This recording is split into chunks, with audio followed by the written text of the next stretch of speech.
প্রিয় দর্শক, এমন একটি দুরূদ শরীফের কথা বলবো, জীবনে একটিবার হলেও এই দুরূদ শরীফের আমলটি করবেন। নবীজি সাল্লাল্লাহু আলাইহি ওয়াসাল্লাম ওয়াদা করে বলেছেন, এই দুরূদ শরীফের আমলটি যদি আপনি করতে পারেন, পৃথিবীর মধ্যে সবচেয়ে সুখী মানুষ আপনি হবেন। কোনো কিছুর অভাব অনটন আপনার কাছে থাকবে না। টাকা পয়সা, ধন দৌলত, মান সম্মান সবকিছু আল্লাহ রাব্বুল আলামিন আপনাদেরকে দিবেন। যারা অসুস্থ আছেন তাদেরকে আল্লাহ তাআলা সুস্থ করে দিবেন ইনশাআল্লাহ, এটা আমার বিশ্বাস। এবং পৃথিবীর মধ্যে আল্লাহ তাআলা আপনাকে সম্মানিত করে দিবেন। এবং এই পৃথিবী থেকে যখন আপনি চলে যাবেন, তখন কবরের মধ্যে যাওয়ার পর নবীজি সাল্লাল্লাহু আলাইহি ওয়াসাল্লামকে দেখে জিজ্ঞাসা করা হবে, এই ব্যক্তি কে? তখন নবীজি সাল্লাল্লাহু আলাইহি ওয়াসাল্লামকে আপনি কবরের মধ্যে দেখে চিনতে পারবেন ইনশাআল্লাহ।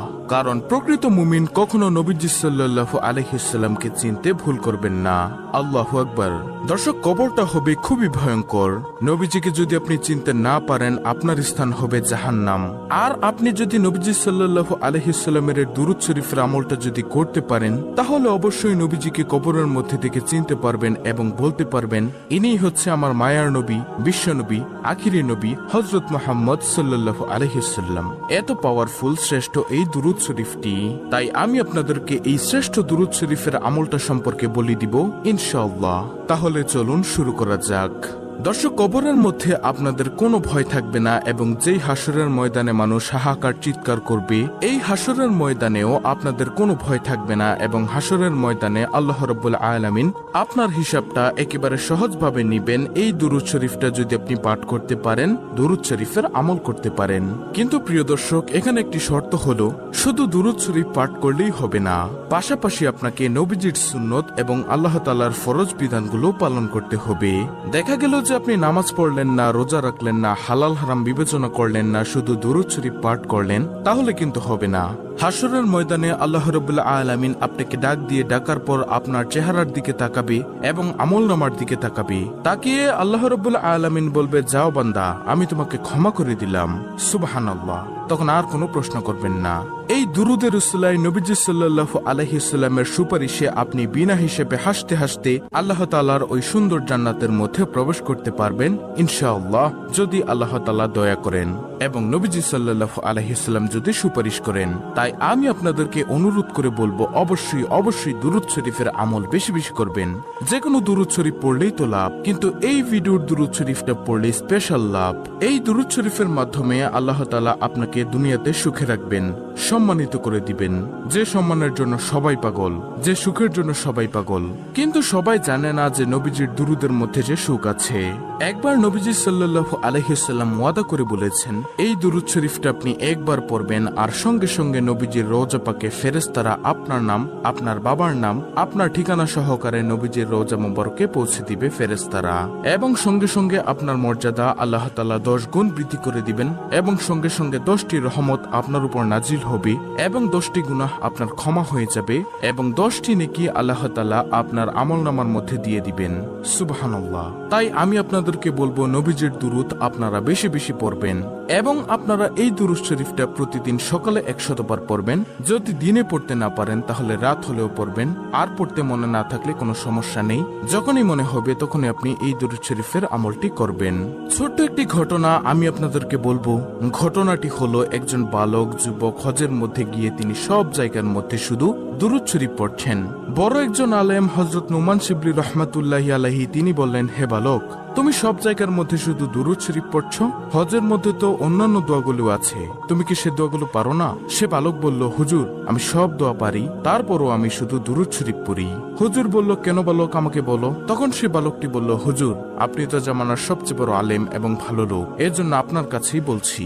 আমি দুরূদ শরীফের যে কি পাওয়ার, যে শক্তি দেখেছি, অন্য কোনো কিছুর মধ্যে আমি এত শক্তি, এত পাওয়ার দেখিনি। তখন সেই বালকটিকে হুজুর বলল, আচ্ছা বলো তো দেখি, দুরূদ শরীফের মধ্যে তুমি কেমন শক্তি, কেমন পাওয়ার দেখেছো? তিনি বলল, অর্থাৎ সেই বালকটি বলল, আমার বাবার সঙ্গে আমি হজের মৌসুমের সময় কাফেলার সঙ্গে আমরা হজ করতে আসতেছিলাম। আসার সময় পথিমধ্যে আমার বাবা হঠাৎ অসুস্থ হয়ে গেল। অসুস্থ হয়ে যাওয়ার পর আমাদের যাত্রা বিরতি করলো। সেখানে আমরা অবস্থান করলাম। আমার বাবার অসুস্থতা দিনের দিন এবং সময় সময় বাড়তেই আছে।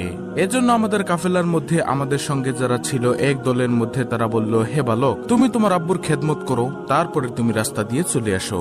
আমরা চলে যাই মক্কাতে হজ করার জন্য জন্য তোমরা আস্তে আস্তে আসো। তখন সেই বালক হুজুরকে বলল, আমাদের কাফেলার লোকগণ সবগুলো চলে গেল এবং আমি আমার আব্বুর খেদমত করতেছিলাম। হঠাৎ করে আমার আব্বুর অসুস্থতা আরো বেড়ে যায় এবং হঠাৎ করে দুনিয়া থেকে বিদায় নিয়ে চলে যায়, মারা যায় আমার আব্বু। আমি দেখলাম হুজুর আমার বাবার চেহারাটা কালো কুচকুচে হয়ে গিয়েছে, বিগড়ে গিয়েছে, খারাপ হয়ে গিয়েছে। আমি দুশ্চিন্তায় পড়ে গেলাম, হায়রে এমন একটি জায়গার মধ্যে, মরুভূমির মধ্যে আমার আব্বুর এই অবস্থায়, আশেপাশে কোনো মানুষও নেই। যদি কোনো মানুষ দূর থেকে এসে দেখে আমার আব্বুকে এভাবে খারাপ চেহারা হয়ে গিয়েছে, বিকৃত হয়ে গিয়েছে, চেহারাটা কালো হয়ে গিয়েছে, খারাপ হয়ে গেছে, তখন মানুষ কি মনে করবে? তখন তিনি অর্থাৎ বালকটি কান্না করতে করতে বাবার চেহারার মধ্যে কাপড়টা দিয়ে ঘুরে কান্না করতে করতে সেই জায়গার মধ্যেই মনের অজান্তে ঘুমিয়ে গেছে। তিনি বললেন, অর্থাৎ সে বালকটি বলল, আমি ঘুমের মধ্যে দেখলাম একজন সাদা জুব্বা পাগড়ি পরা লোক আমার আব্বুর কাছে আসলো। আসার পর আমার আব্বুর কাপড়টা মুখ থেকে সরালো। সরানোর পরে আমার আব্বুর বিকৃত চেহারাটা, খারাপ কালো চেহারাটার মধ্যে তিনি তার হাতটাকে মুছে দিলেন, হাতটাকে বুলিয়ে দিলেন। মুছে দেওয়ার সঙ্গে সঙ্গে আমার আব্বুর চেহারাটা নূরে নূরান্বিত হয়ে গেল, সুন্দর হয়ে গেল, চোখ ঝলমল করতেছিল। তখন আমি স্বপ্নের মধ্যে বললাম, আপনি কে?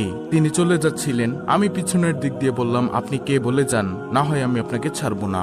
কারণ এমন কঠিন সময়ের মধ্যে আমরা বিপদের মধ্যে পড়ে গিয়েছি, আর আপনি আসলেন, এসে আমার বাবাকে সাহায্য করলেন, আমার বাবার চেহারাটাকে আপনি সুন্দর করে দিলেন। আপনি কে? আপনার পরিচয় আমি জানতে চাই। তখন তিনি বললেন, অর্থাৎ ওই সাদা জুব্বা পাগড়ি পরা তিনি বললেন, আমি আর কেউই নই, আমি হলাম বিশ্ব নবী, আখিরি নবী, নবী মুহাম্মদ সাল্লাল্লাহু আলাইহি ওয়াসাল্লাম। তখন সেই বালকটি স্বপ্নের মধ্যে বলল, আপনি কেন এসেছেন ইয়া রাসূলুল্লাহ সাল্লাল্লাহু আলাইহি ওয়াসাল্লাম? আপনি নিজে কেন চলে এসেছেন? আল্লাহর রাসূল সাল্লাল্লাহু আলাইহি ওয়াসাল্লাম তখন বললেন, তোমার বাবা দৈনিক দিনে 100 বার দুরূদ শরীফ পড়ে, রাতে 100 বার দুরূদ শরীফ পড়ে। আজকের দিনেরটা আমি পেয়েছি কিন্তু রাতেরটা পাই না। ফেরেশতাকে জিজ্ঞাসা করলাম।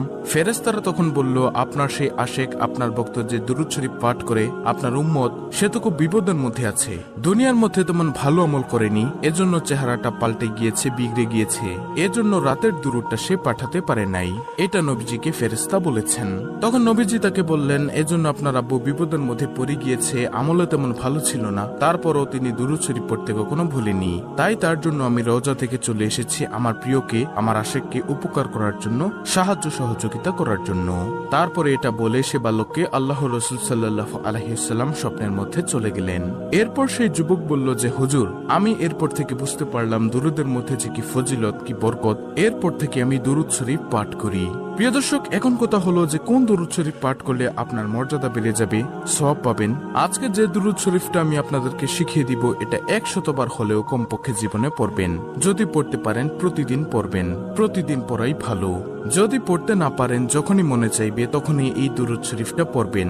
আর সেই দুরুদ শরীফটা হলো, আল্লাহুম্মা সাল্লি আলা সাইয়্যিদিনা মাওলানা মুহাম্মাদিন ওয়া আলা আলি সাইয়্যিদিনা মাওলানা মুহাম্মাদিন ওয়া বারিক ওয়া সাল্লিম। প্রিয় দর্শক, আমি আবার বলছি, ভালো করে শুনুন, স্ক্রিনশট নিয়ে নিন। আল্লাহুম্মা সাল্লি আলা সাইয়্যিদিনা মাওলানা মুহাম্মাদিন ওয়া আলা আলি সাইয়্যিদিনা মাওলানা মুহাম্মাদিন ওয়া বারিক ওয়া সাল্লিম। খুবই পাওয়ারফুল একটি দুরুদ, আপনারা প্রতিদিন 100 বার করে হলেও পড়বেন। যে কোনো সময় মনে চাইলে এই দুরুদটি পাঠ করবেন। টাকা পয়সা, ধন সম্পদ আপনার চতুর্দিক থেকে আল্লাহ রাব্বুল আলামিন আপনাকে দিয়ে দিবেন ইনশাআল্লাহ। এছাড়াও প্রিয় দর্শক, আপনি নবীজি সাল্লাল্লাহু আলাইহি ওয়াসাল্লামের উপর সব সময় যে কোনো দুরুদ শরীফ পাঠ করবেন। শুক্রবার দিনে, জুম্মার দিনে বেশি পাঠ করার চেষ্টা করবেন। এই ছিল আমাদের আজকের ভিডিও, অত্যন্ত গুরুত্বপূর্ণ একটি ভিডিও। ভিডিওটি ভালো লাগলে অবশ্যই চ্যানেলটিকে সাবস্ক্রাইব করে পাশে থাকা বেল বাটন অল বাজিয়ে দিবেন। ভিডিওটিতে একটি লাইক দিবেন এবং কমেন্টে আমিন লিখবেন এবং অন্য মুসলিম ভাই বোনদের কাছে ভিডিওটি শেয়ার করে দিবেন, যেন তারাও দেখে শিখে এই দুরুদের আমলটি করতে পারে। আল্লাহ রাব্বুল আলামিন আমাদের সকলকে দুরুদ শরীফের আমল নিয়মিত করার তৌফিক দান করুন। আমিন।